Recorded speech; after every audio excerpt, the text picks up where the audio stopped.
새벽에 하나님께 주시는 하나님의 말씀은 마태복음 5장 27절에서 32절까지 말씀입니다. 제가 봉독해 보도록 합니다. 또 간음하지 말라 하였다는 것을 너희가 들었으나 나는 너희에게 이르노니 음욕을 품고 여자를 보는 자마다 마음에 이미 간음하였느니라. 만일 내 오른 눈이 너로 실족하게 하거든 빼어내버리라. 내 백체 중 하나가 없어지고 온몸이 지옥에 던져지지 않는 것이 유익하다. 또한 만일 내 오른손이 너로 실족하게 하거든 찍어내버리라. 내 백체 중 하나가 없어지고 온몸이 지옥에 던져지지 않는 것이 유익하다. 또 일러스되 누구든지 아내를 버리려거든 이혼 정서를 줄 것이라 하였으나 나는 너희에게 이르노니 누구든지 음행한 이유 없이 아내를 버리는 이는 그로 간음하게 하며 또 누구든지 버림받은 여자에게 장가드는 자도 간음함이니라. 아멘. 좋은 아침입니다. 간음하지 말라. 10계명 중 몇 계명입니까? 제7계명입니다. 간음하지 마시기 바랍니다. 설교 끝났습니다. 여러분, 간음은 무엇과 연결된 죄죠? 바로 결혼인 것입니다. 그래서 간음을 제대로 알려면 성경에서 말하는 결혼이 무엇인지부터 정확하게 알아야 예수님이 가르치신 산상순의 의미를 바로 알 수 있는 것입니다. 바로 앞에 공부한 살인하지 말라가 그랬던 것처럼 말이지. 그렇다면 성경에서 최초로 결혼을 언급한 곳이 어디인지 모를까요? 창세기 2장 20절입니다. 아담이 모든 가축과 공중의 새와 들의 모든 짐승에게 이름을 주니라. 아담이 돕는 배필이 없으므로 모든 생명체를 창조하신 하나님, 그 이름을 짓는 것을 누구에게 맡깁니까? 아담입니다. 성경에서 이름을 짓는다 또는 준다는 의미가 뭐죠? 보통 이름은 누가 짓습니까? 자녀를 낳은 부모 아버지입니다. 마찬가지로 이름을 준다는 의미는 내가 네 아버지다 또는 내가 너를 지었다 하는 의미가 있는 것입니다. 그렇다면 여러분, 아담이 생명체를 지었습니까? 아닙니다. 하나님입니다. 그런데 왜 아담에게 이름을 짓게 했겠습니까? 여기서 아담은 오실자의 표상, 바로 둘째 아담으로 오실 예수 그리스도를 예표하기 때문인 것입니다. 그런 면에서 보면 여기서 생명체는 예수로 말미암아 새 이름을 받을 곧 구원을 얻을 천하 만민을 일컫는 것입니다. 아담이 돕는 배필이 없으므로 돕는 배필 곧 아내를 얻는다는 말입니다. 계속해서 21절에서 23절입니다. 여호와 하나님이 아담을 깊이 잠들게 하시니 잠들매 그가 그 갈빗대 하나를 취하여 살로 대신 채우시고 여호와 하나님이 아담에게서 취하신 그 갈빗대로 여자를 만드시고 그를 아담에게 이끌어오시니 아담이 이르되 이는 내 뼈 중에 뼈요 살 중에 살이라 이것을 남자에게서 취하였은즉 여자라 부르리라 하시니라. 아담을 깊이 잠들게 하시니 여러분, 아무리 사람이 깊이 잠든다고 한데 옆구리를 열고 갈빗대를 그랬었을까요? 저는 자다가 목이 아프면 날아다니도 깨는데 말이에요. 성경에서 잠든다는 영적 의미가 뭐죠? 바로 죽음을 말하는 겁니다. 예수님께서도 나사로의 죽음에 대해 죽은 것이 아니라 잔다고 표현을 했고요. 이 이야기는 단순히 동화 같은 이야기가 아닌 아담 즉 예수 그리스도의 죽음을 예표하는 겁니다. 십자가에 달려 죽고 창으로 옆구리가 터지는 것은 말이지. 그 옆구리에서 뭐가 나왔죠? 물과 피. 물은 말씀 또는 성령을, 그리고 피는 생명을 상징하는 것입니다. 아담의 갈빗대로 만든 여자, 결국 누구라는 말입니까? 물과 성령 그리고 예수의 핏값으로 난 교회를 말하는 것입니다. 물론 교회는 성도인 저와 여러분을 말하는 것입니다. 24절입니다. 이러므로 남자가 부모를 떠나 그의 아내와 합하여 둘이 한 몸을 이룰지어다. 남자가 부모를 떠나 무슨 말입니까? 예수님께서 하늘 아버지의 품을 떠나 이 땅에 오심을 말하는 것입니다. 왜 오셨습니까? 신부인 저와 여러분을 데리러 오신 것입니다. 한 몸을 이루기 위해서 말이지. 25절입니다. 아담과 그의 아내 두 사람이 벌거벗어서 부끄러워하지 아니하니라. 이처럼 그리스도와 연합된 성도는 부끄러워하지 않게 되는 겁니다. 왜냐하면 하나님께서 죄를 죄로 여기지 않기 때문입니다. 물론 이것은 아들의 피로 깨끗하게 씻었기 때문인 것입니다. 시편 32편 1절입니다. 허물의 사함을 받고 자기의 죄가 가려진 자는 복이 있도다. 이 사람이 누구겠습니까? 바로 예수를 믿는 저와 여러분인 것입니다. 이처럼 성경에서 부부 관계는 남편이신 그리스도와 아내된 교회와의 관계를 담고 있음을 알 수 있습니다. 한 군데만 더 확인해 볼까요? 에베소서 5장 31절 32절입니다. 그러므로 사람이 부모를 떠나 그의 아내와 합하여 그 둘이 한 육체가 될지 이 비밀이 그러다. 나는 그리스도와 교회에 대하여 말하노라.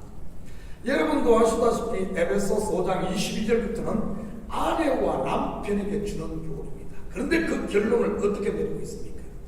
남편을 그리스도로 그리고 아내를 교회로 내리고 있습니다. 이 기본 지식을 가지고 오늘 본문을 보도록 하죠. 27절입니다. 또 간음하지 말라 하였다는 것을 너희가 들었으나. 여러분, 간음이 무엇입니까? 배우자가 있는 사람이 자기 배우자가 아닌 다른 여자나 남자와 관계를 맺는 것입니다. 그렇다면 저와 여러분은 배우자가 있는 결혼한 사람입니까? 아니면 결혼하지 않은 사람입니까? 거듭난 성도라면 분명 결혼한 사람입니다. 누구와요? 누구겠어요? 신랑이신 예수 그리스도인 것이지. 그렇다면 성도에게 있어 무엇이 간음이라는 말입니까? 예수 외에 다른 남자, 곧 머리를 사랑하는 것이 간음이라는 말입니다. 여자의 머리는 남자이니까요. 여러분, 성도, 곧 교회의 머리가 누구입니까? 예수 그리스도입니다. 그런데 내가 교회의 머리가 되려고 한다. 내가 교회의 머리가 되려고 한다. 이것이 바로 간음이요, 우상숭배라는 말입니다. 그래서 하나님을 버리고 우상을 숭배한 이스라엘을 향해 간음, 곧 음행을 했다고 하는 것이고요. 하와가 하나님과 같이 되려고 한 것, 그게 바로 간음이라는 말입니다. 28절입니다. 나는 너희에게 이르노니 음욕을 품고 여자를 보는 자마다 마음에 이미 간음하였느니라. 무슨 말입니까? 고려 말의 영장이었던 최영 장군이 황금 보기를 돌같이 하는 것이 여자 보기를 그렇게 하고 말일까요? 저도 청년 때는 이 말씀을 그렇게 이해를 했습니다. 그런데 그게 되던가요? 하지 말라고 하면 더 하고 싶은 게 인생인데 말입니다. 그렇다면 이 말씀의 진의가 뭐겠어요? 내가 머리가 되겠다는 욕심으로 신앙생활 하지 말라는 말입니다. 마치 그 옛날 하와가 그랬듯이 말이지. 묵음직도 하고 보암직도 하고 지혜롭게 할 만큼 탐스러운 그런 욕심으로 선악과를 바라보는 말입니다. 소위 내가 하나님이 되고자 하는 그런 신앙 말이지. 여러분, 예수님께서 우리에게 보여주신 것은 고지론이 아니라 더 낮은 대로 내가 죽고 없어지는 것이 내가 하나님이 되는 높아지는 게 아니란 말입니다. 은혜와 감사가 아닌 시기와 질투, 그리고 탐욕과 집착으로 신앙생활하지 말라는 말입니다. 그게 바로 음욕을 품고 여자를 보는 것이지. 29절입니다. 만일 내 오른 눈이 너로 실족하게 하거든 빼어내버리라. 내 백체 중 하나가 없어지고 온몸이 지옥에 던져지지 않는 것이 유익하며, 눈을 빼고 손을 잘라버리고 아주 무시무시합니다. 정말 눈을 뽑고 손을 자르라는 말일까요? 분명 그건 아닐 겁니다. 그렇게 해버리면 뭐 사지가 성한 그리스도인이 어디 있겠습니까? 그렇다면 왜 예수님께서 이런 극단적인 표현을 쓴 것이겠습니까? 그것은 바로 하나님과 같이 되고자 하는 인생들의 욕망이 그만큼 크다는 것 아니겠어요? 교회에서 머리가 되고자 하는 이런 탐욕이 그만큼 우리 인생들에게 강하다는 것 아니겠습니까? 알고 보면 교회의 대부분의 시험의 뿌리가 여기에 있는 겁니다. 여러분, 그 결국이 뭡니까? 지어 자기 욕망에 사로잡혀 마음이 화인을 맞게 되는 겁니다. 회개하지 않고 끝까지 가다 망하는 그 말입니다. 애굽의 바로가 그랬고 사울왕이 그랬고 신약의 가룟 유다와 왼편 강도가 그 길을 갔던 것이고요. 그렇다면 우리는 어떻게 해야 하겠습니까? 이런 욕심이 속에서 올라올 때 말이지, 바로 십자가에 엎드려야 합니다. 내려놓은 곳 자기를 자기를 죽여야만. 이게 잘라버린다는 말은, 여러분, 나무에서 가지가 잘리면 죽잖아요. 말라버리잖아요. 그것처럼 그런 자기 부인 잘라버리지 않으면, 내가 죽지 않으면 계속 그것에 사로잡힌다는 겁니다. 이것을 통해 어떤가 하면 내려놓은 곳 자기를 죽이라. 이것을 통해 알곡과 가지를 분명하게 알 수 있는 겁니다. 알곡은 내려놓게 됐을 때입니다. 알곡은 반드시 내려놓게 돼 있어요. 그러나 가지는 어떻습니까? 끝까지 고집 부리다가 결국에는 지옥 겁니다. 성경은 그 분명하게 적용해주고 있어요. 끝에 가보면 다 드러납니다. 31절, 32절입니다. 또 일러서되 누구든지 아내를 버리려거든 이혼 정서를 줄 것이라 했으나 나는 너희에게 이르노니 누구든지 연행한 이유 없이 아내를 버리면 이는 그로 간음하게 하며 또 누구든지 버림받은 여자에게 장받은 자도 간음함이니라. 무슨 말입니까? 아내를 버려도 된다는 말입니까? 아니면 안 된다는 말입니까? 여러분, 안 된다는 말입니다.